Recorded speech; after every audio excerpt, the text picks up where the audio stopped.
Oi pessoal, aqui Maurício Longo, Alexandre Strack do Mundo Exponencial, hoje fazendo um episódio um pouco diferente, porque nós estamos os dois no mesmo lugar e resolvemos fazer uma experiência para gravar num local diferente.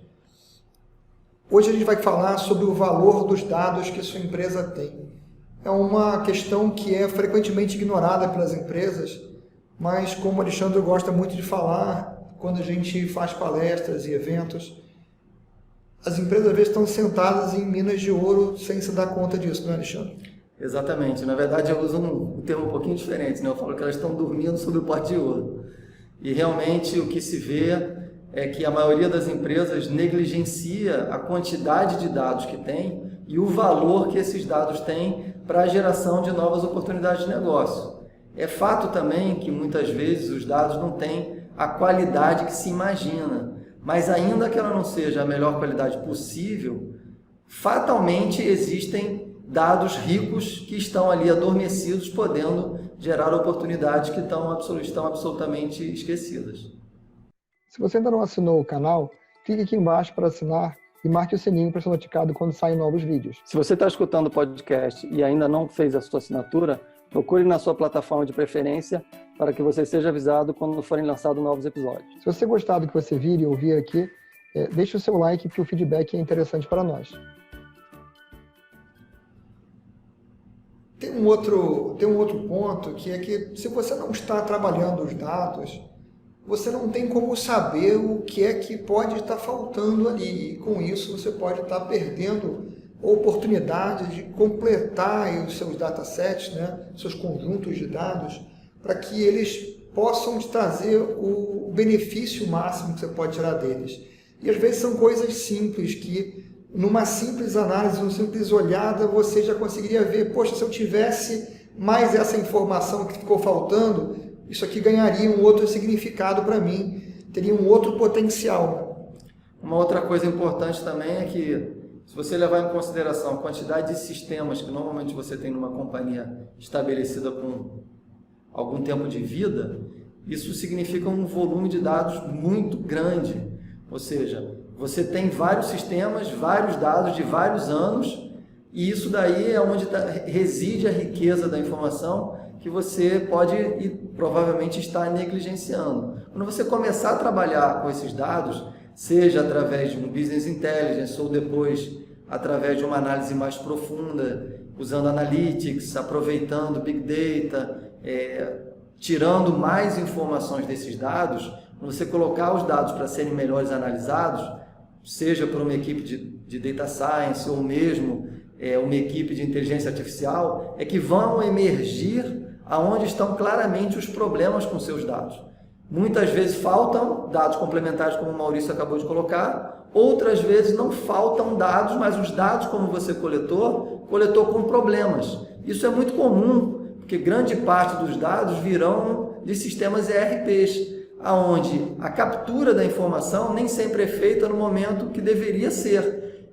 Ou, ainda quando é feita, quem registra a informação não tem o cuidado com a informação que deveria ter. Então, às vezes, registra de qualquer maneira. É muito comum a gente ver isso em cadastro de cliente, né? Cadastro de cliente, você tem o mesmo nome do cliente, às vezes, 2, 3, 4, 5, 10 vezes no cadastro de cliente. Simplesmente porque uma pessoa resolveu abreviar o nome do cliente, outra resolveu não abreviar, mas colocou com mais espaços, uma coloca com maiúsculas, outra com minúsculas. Ou seja, toda essa confusão vai para dentro do banco de dados, e quando você não analisa os dados, do jeito que eles estão lá, é suficiente para aquilo que você faz uso, mas não é adequado para quando você pretende aprofundar a informação ou trabalhar melhor essa informação para gerar outros tipos de conclusão. Um caso prático dessa questão é quando o endereço do cliente não tem um impacto na prestação do serviço imediato para ele. Então, acontece muitas vezes, um exemplo disso é a indústria hoteleira, de que você vai olhar os dados dos clientes e a maior parte dos seus clientes mora no Acre. Por quê? Porque começa com A o primeiro da lista e a pessoa não se dá o trabalho de trocar para o estado correto de onde reside aquele cliente, porque ele larga lá aquele campo como vem e vem na primeira opção da lista.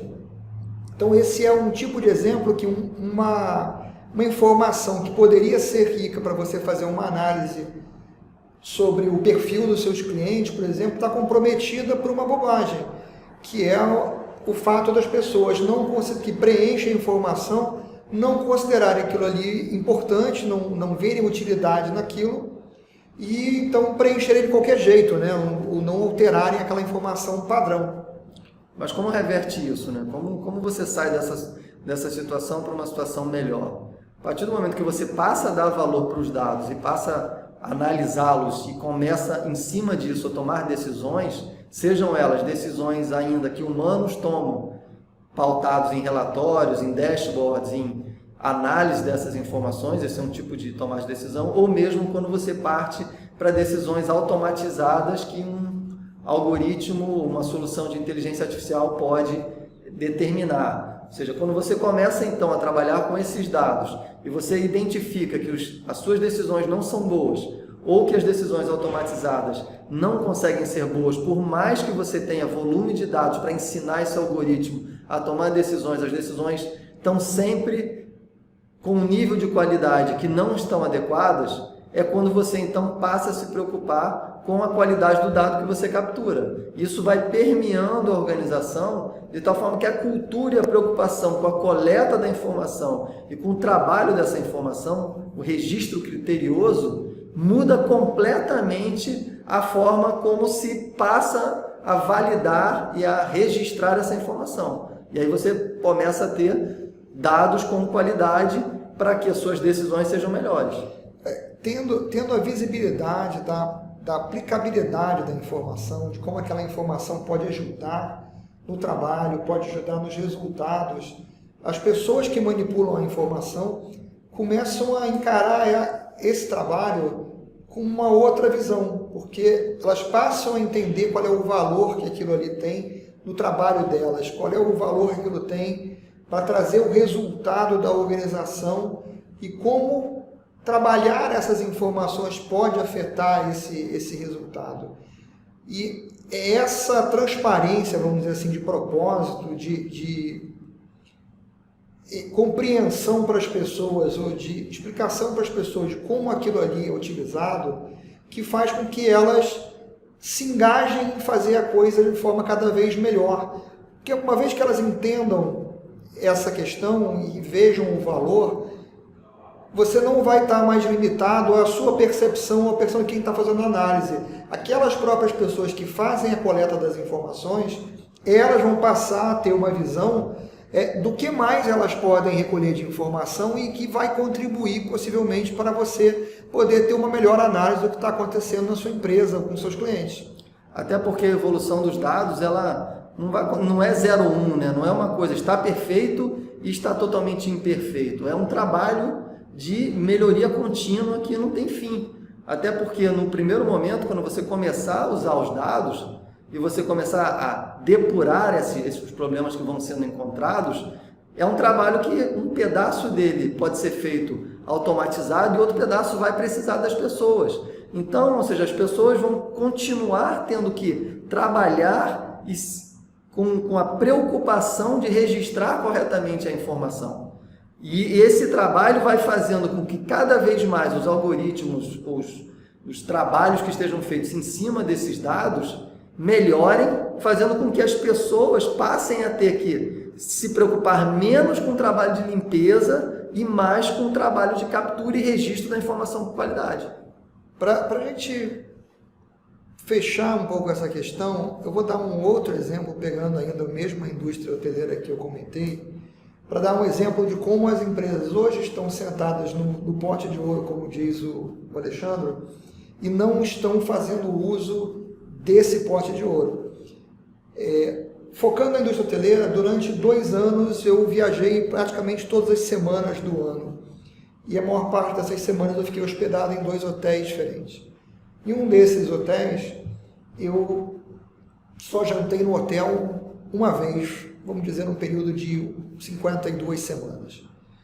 No outro hotel, eu jantei algumas vezes, razoavelmente mais, vamos dizer, 15 vezes no período de 52 semanas.